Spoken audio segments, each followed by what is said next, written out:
Can you briefly describe your crossbreeding program? Here at Marmindi we've got a crossbreeding program that is basically called a crisscross, in that we have two separate herds. One herd is by red Angus bulls and the other herd is by shorthorn bulls, and basically the female progeny go back to the bull on the other side of the crisscross. What advantages do you see in the crossbreeding program? We're probably not getting a huge amount of heterosis or hybrid vigour, because being both British breeds, but it's a system that we have simplified, coming back from what was a three-way rotation with a Euro breed as well. We found with the three-way, originally this was a Pole Hereford herd and we were having some problems with eye cancers, and that was having an effect on our female selection. So we decided to split the herd three ways, and we introduced the Shorthorn Red Angus and a Limousin Euro. And basically the females were all retained and then went round the circle one more time. This proved to be a little bit complicated, and there were some temperament problems with the Euro, and the way the feedlot market was heading, they were less likely to use the European as well. So we ended up dropping that out and coming back to just a straight crisscross. Can you describe the market you're aiming for? With this program, and this country is very well suited to supplying the feedlot market for short and long fed steers, sort of 400 through to 500 kgs.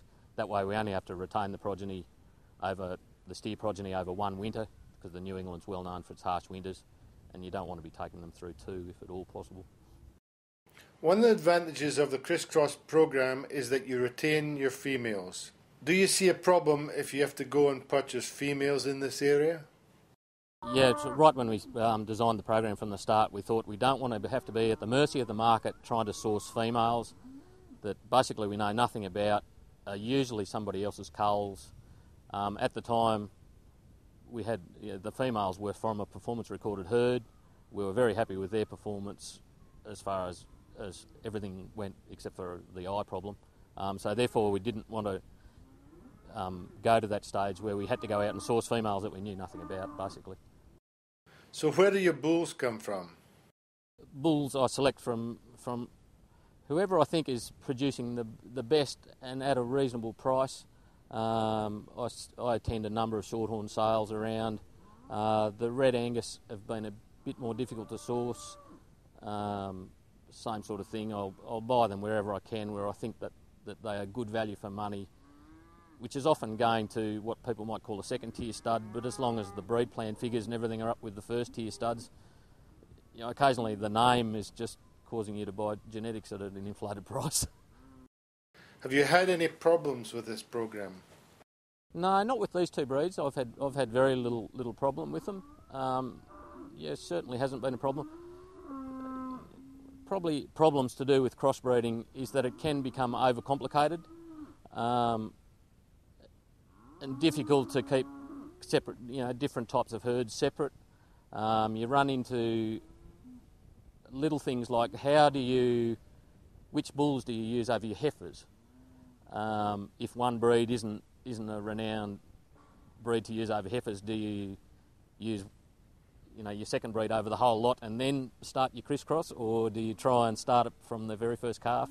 It's just small problems like that we've had to overcome. Are there any management changes you've made or had to make compared to your straight breeding program? Really, the only change is that we are running two fairly separate herds, but as long as the infrastructure's up to scratch, that's just not a problem. If you were to start again, would you do anything differently? If I was to start again, I would probably look again at the three-way rotation to try and maximise my heterosis more. Probably, with the benefit of hindsight, I would make some different decisions on the type of sires or the breed of the sires that I was using in that system. Why did you use Red Angus rather than, say, Black Angus, when the Black Angus are much more available?